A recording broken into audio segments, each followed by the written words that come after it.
In the previous episode, we saw the birth of two mighty warriors, Bhima and Arjuna.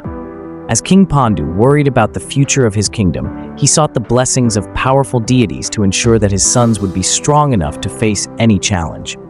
Bhima, gifted with the strength of 1,000 elephants, and Arjuna, known for his unmatched valor, were born to protect their legacy.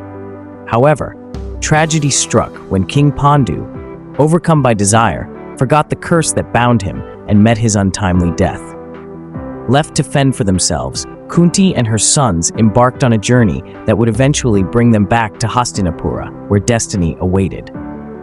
The kingdom of Hastinapura was alive with celebration as Kunti and her sons, the Pandavas, returned.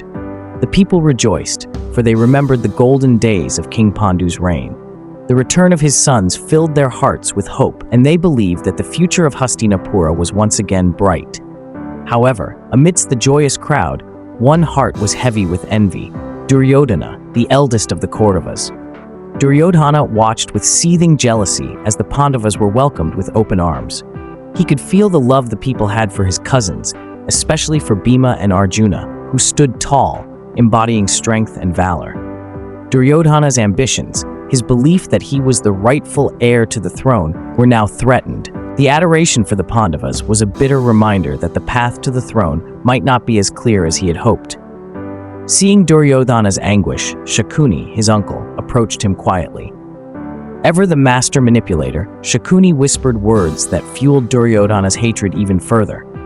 "The people may love the Pandavas now, but they will be loyal to you if you eliminate the greatest threat first," he said.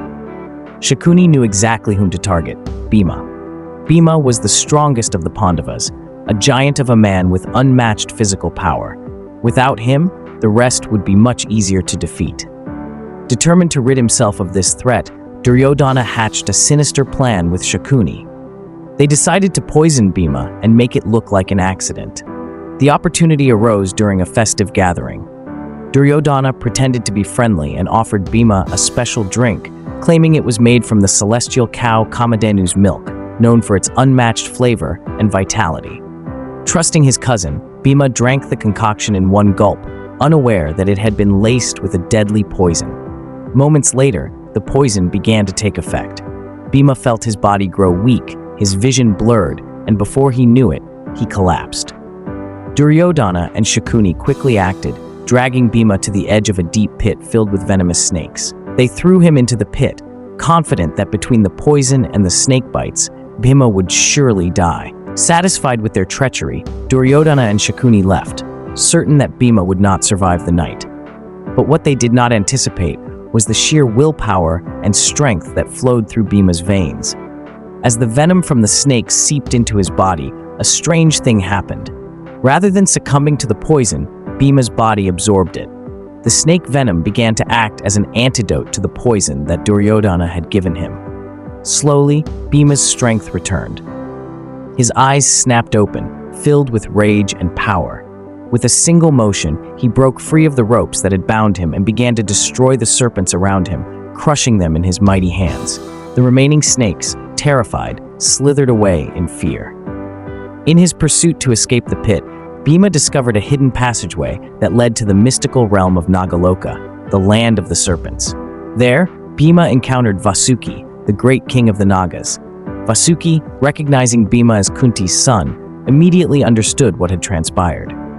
"You have been betrayed," Vasuki said, "but the snake venom has saved you from the poison meant to kill you. As fate would have it, you are now stronger because of it. I owe a great debt to your mother, Kunti, for she once helped me. In gratitude, I will offer you a gift." Vasuki handed Bhima a rare and powerful potion. "This," Vasuki explained, "is the Amrita of the Nagas. Drink it, and it will grant you the strength of 1,000 elephants." Bhima drank the potion, and instantly he felt a tremendous surge of power. His body grew even mightier, filled with strength beyond anything he had ever known. With this newfound power, Bhima felt invincible. He thanked Vasuki and made his way back to the surface, ready to face whatever lay ahead. Meanwhile, Arjuna had noticed Bhima's absence and began to worry. Confronting Duryodhana, Arjuna asked if he had seen his brother, but Duryodhana's response was evasive. Sensing something was wrong, Arjuna decided to search the forest. Following the tracks of Bhima's chariot, he soon came across signs of a struggle near a pit filled with snakes. Fearing the worst, Arjuna knelt by the pit, despair clouding his mind. But just as hope seemed lost, Bhima emerged from the waters, alive and stronger than ever. Overjoyed, Arjuna rushed to his brother, embracing him tightly. Bhima recounted the entire ordeal, how Duryodhana had plotted to kill him, how the snakes had saved him, and how Vasuki had bestowed upon him the strength of 1,000 elephants. Arjuna, though furious at Duryodhana's treachery, urged Bhima to keep this a secret for the time being. "If we confront him now, he will only escalate his attacks," Arjuna said wisely. "It's better if we let him think his plan worked. That way, we can catch him off guard when the time is right." Bhima agreed, and the brothers returned to Hastinapura, keeping Duryodhana's secret close to their chests. Though they remained silent, both knew that this was just the beginning. The tension between the Pandavas and Kauravas was reaching a boiling point, and the time for open conflict was drawing near. In the next episode, we witness the aftermath of Bhima's survival. Shakuni's plans to pit the Pandavas against the Kauravas continue to unfold.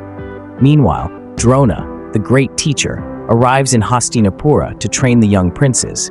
Arjuna's dedication and focus will set him apart, earning him the favor of his teacher and securing his place as the greatest archer of his time. But as Arjuna rises, so too does Duryodhana's hatred, and the seeds of war are sown deeper with each passing day.